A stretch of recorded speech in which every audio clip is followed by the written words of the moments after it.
very much. Thank you all. Thank you. Thank you.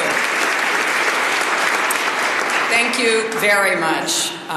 This is not exactly the speech at the Capitol I hoped to be giving after the election. But after a few weeks of taking selfies in the woods, I thought it would be a good idea to come out. And I am very grateful to Harry for inviting me to be part of this celebration. As we celebrate a great leader and a great senator, and yes, a great American, I just want to pause for a moment and mark the passing of one of our great Americans as well. Senator John Glenn, a friend to many of us and a genuine American hero, passed away today. And I know the tributes will be flowing. I'm sure the congressional record will be filled with pages of appreciation and recognition of this extraordinary American's life. It is fitting that we're here in the Kennedy Caucus Room, which has seen so much history. Harry got his start in politics organizing for JFK. Even then, he knew how to win. My very first experience as an intern here on the Hill was helping with hearings right in this caucus room. And it's fitting that we would gather in a place that represents the values of this extraordinary deliberative body. I want to thank Landra and the entire Reed family for sharing Harry with us all these years. And I'm delighted to be here with Vice President Biden, leaders McConnell and Pelosi, and my former partner from New York, Chuck Schumer, as well as so many other friends and former colleagues. Today we are hanging Harry's portrait here in the Capitol, but the more fitting portrait of him will be the one that goes in the dictionary next to the word fighter. Throughout his career, Harry's fought the good fight on behalf of the working families of Nevada and all Americans. Harry welcomed me as a new senator more than 15 years ago. And over the years, he became both a trusted colleague as well as a friend. One of my favorite memories, Harry, is going with you to Fallon, Nevada. We went to hold a hearing about the high rates of leukemia in that small town. We both shared a passion for health care and a worry about so-called cancer clusters. And on that trip and on many occasions, I saw firsthand Harry's deep commitment to the state and country he loved and served so well. No matter how high he rose here in Washington, he never lost touch with the people and values he grew up with back in Searchlight. In the little house where he was born, there was an embroidered pillowcase with a quote from Franklin Roosevelt that embodied Harry's life and career. We can, we must, we will. I've walked the neighborhoods, sat in union halls, met workers in casino kitchens, and everywhere I went, Nevadans told me how much it meant to them to have Harry Reid as their corner man. We've seen the strength of that bond in election after election. I've benefited from it, and so have many Democrats. Harry's commitment to our country runs just as deep.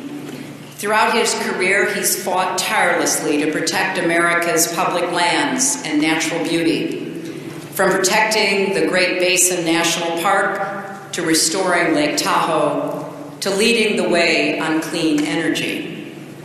Harry's legacy is embodied in landmark legislation that made life better for American families, like the Affordable Care Act, which wouldn't have passed without his leadership and now provides health coverage to more than 22 million people. Millions of young people can stay on their parents' health plans because Harry Reid fought for it. And that's not all. Millions of seniors rely on Social Security Day because Harry led the fight to stop it from being privatized. He fought to pass comprehensive immigration reform and got it through the Senate. If it had been signed into law, millions of families would not be living in fear of being torn apart, and our economy would benefit from the millions of workers coming out of the shadows. As a senator, I learned a lot from Harry about how actually to get things done in this place. He's not a man of many words, but when he uses them, he always tells it as he sees it. He's never afraid to speak out, even when it's not easy or popular. Harry has fought for the simple but powerful idea that, yes, we are all created equal. He understood that all our leaders and all of our citizens alike have a responsibility to defend the rights of every single American. After the Constitutional Convention, it's well known, Benjamin Franklin was asked what form of government the new nation would have. A republic, he replied, if you can keep it. Well, that's still our charge, and it's as urgent as it's ever been. We must stand up for our democracy, just as Harry has done his entire career. Let me just mention briefly one thread in particular that should concern all Americans, Democrats, Republicans, and independents alike, especially those who serve in our Congress. The epidemic of malicious fake news and false propaganda that flooded social media over the past year. It's now clear that so-called fake news can have real-world consequences. This isn't about politics or partisanship. Lives are at risk. Lives of ordinary people just trying to go about their days, to do their jobs, contribute to their communities.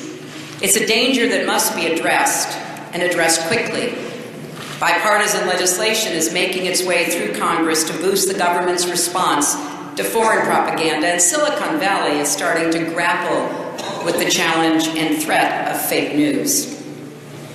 It's imperative that leaders in both the private sector and the public sector step up to protect our democracy and innocent lives.